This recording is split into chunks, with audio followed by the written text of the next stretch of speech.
Hi everyone, it's Roger and Jeremy here from What's On at Disney Plus. In this video, we're going to be talking all about Meet the Robinsons as part of our retro reviews. And so this one came out quite a while ago. This is one of my Disney shame list movies where I had never seen it.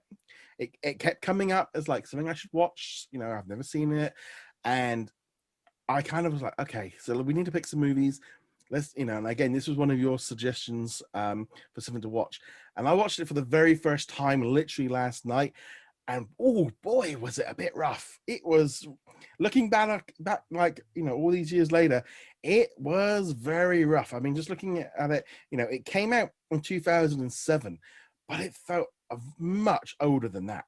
The visual effects on it were pretty bad. This was like a different era of Disney movies, wasn't it? Yeah, this is when they were still trying to perfect their 3D animation, Mm. and when you're watching it back, you can see where it's rough around the edges, and the parts where they got it right look great. Unfortunately, the parts where they don't, it's ooh. Um, but yeah, I wound up watching this originally like last year Mm. for the first time, and my son, who he was diagnosed with ADHD, he loves it. My wife Yeah, has ADHD. She loves it. I'm like, maybe it's just a better appeal to them because I mean, I enjoy it, but my yeah, enjoyment comes from watching them enjoy it more than it comes yeah, from me enjoying it. yeah. This is one that I was like, ooh, this one's just like, yeah, this is very subpar, very much, Disney trying to work out what to do with, obviously Pixar had like taken off and they knew they had to go this direction. The Yeah, graphics weren't there yet. I just felt the story just was very it's all over the place. all over the place. Kind of like, I mean, I think I got like halfway through going like, where is this going? Yeah. Where's the whole point of this going? I mean, there's a few twists and turns in the way, and then it's something like, okay, so obviously, I thought at the beginning, the whole thing with him being, at the orphanage, I thought, okay, it's kind of hitting hard, and then, it turns out they're all his family and the kids, and it's like, okay, so then we've got time zone, and then they work out that he's in, and then he wants to go back and see his mum, and then they can't do it. And I'm like, okay, the time continuum here is all over the place. And then it's like the bowler hat guy's like, well, and then he turns out to be a better. It's like, what is going on here? Yeah, yeah, it's one that's hard to follow, because just it feels like it was edited in chunks at times, almost like the package films of the 40s, Mm, except for those had defined beginning and endings of the shorts within them. mm, Whereas this one's like, well, we're doing this, and then we're doing this, and we're doing this, but they don't actually connect. But it also it the two immediate predecessors were Home on the Range and Chicken Little. yeah. So yeah, it's definitely an improvement over those. So they were going in the right direction. I'll give Chicken Little a pass. That's I think of the three. I still Home on the Range is still on my to watch list. Still not going to. James is refusing to watch Um, that. yeah, you may have to watch that one on your own. I just need to watch it just to get out of it. So this one, I honestly thought this was like a Swiss Family Robinsons movie going into it because I went in blind. I Yeah, again just went in and was like, okay, I've no.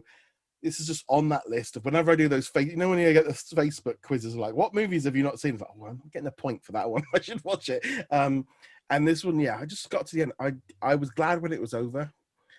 I didn't enjoy it. It was very just I got to that point of like, especially like, it turns out to be him, and then like, well, you can't stay, the whole thing of, oh, you can all be our family.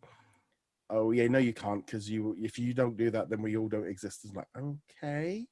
yeah, And like then it's like, so I'm thinking, well, they're gonna have to wipe his memory of some kind because he can't go back and know all of this, and they right. don't.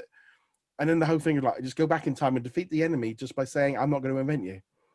Didn't seem the best. I don't Yeah, know. Yeah, it's yeah. Disney has those movies that are great for adults and kids, and those that are just good for kids. I feel like this was one that's just meant for kids. Yeah. Although, again, my wife thinks it's adorable, so it's got Mm. an audience, which is good for that. Yeah. It's I mean, it's okay. it did pretty well. Um, I mean, the fact that this cost $150 million to make, but only pulled in 169 million. Generally, it's kind of considered okay by like things, but it is just a straight. I mean, it's just a strange little movie. And the only thing I do love from this movie was a song by Little Wonders by Rob Thomas. When that came out at the end, I go, "Oh, I really like this song. I didn't know this was from this movie." um, um, Uh, yeah, it was just like I said, it was a very strange little movie. I didn't the bowler. I mean, the whole thing with the controlling frogs and the T-Rex, and I don't know, it just got very, very odd. well, yeah. T-Rex I thought was kind of funny. It's like, I Yeah, got a big head and little arms. I don't think this plan was thought through. I did laugh at that, and I yeah, did enjoy it where they're like, where he's trying not to reveal, where yeah, Wilbur's trying not to reveal that Lewis is the kid version of his dad. It's like, what is he? He's like, he looks kind of like Tom Selleck, and then at the end, Tom Selleck actually provides the voice of the adult version yeah, of Lewis. I was like, I like those little bits.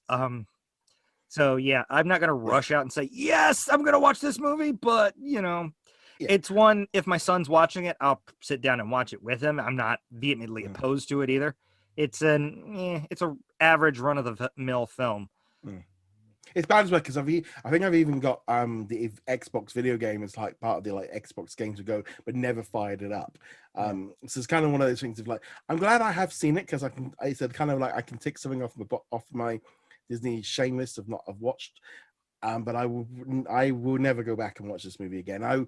It's very much, if I was to give it a rating out of 5, I'm kind of going at 2. I Yeah. really didn't. This is probably probably one of the lower ones. I don't think quite 1 because it wasn't completely broken, but Yeah. 2. I'll give it like a 2.5. Mm, Yeah. I mean, it's not nothing spectacular. It's got its cute moments. And, like I said, it's great. If somebody else wants to watch it, I'll watch it with them, but it's never going to be my pick. no. Other than here, because we needed to pick one from the 2000s, and I refused to watch Home on the Range. Yes, that seems to be a general consensus going on with that one.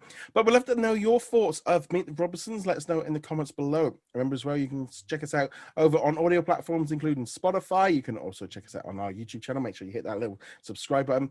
Follow us over on Twitter and Facebook, and go visit us over at whatsondisneyplus.com. Remember as well, Patreon and YouTube channel members, as a thank you for supporting us, you get the access to these a little bit earlier than everybody else, and you also are going to be able to pick future movies that we can watch. Well, on that note, guys, thank you very much for joining us. We'll see you guys soon. Laters. Later.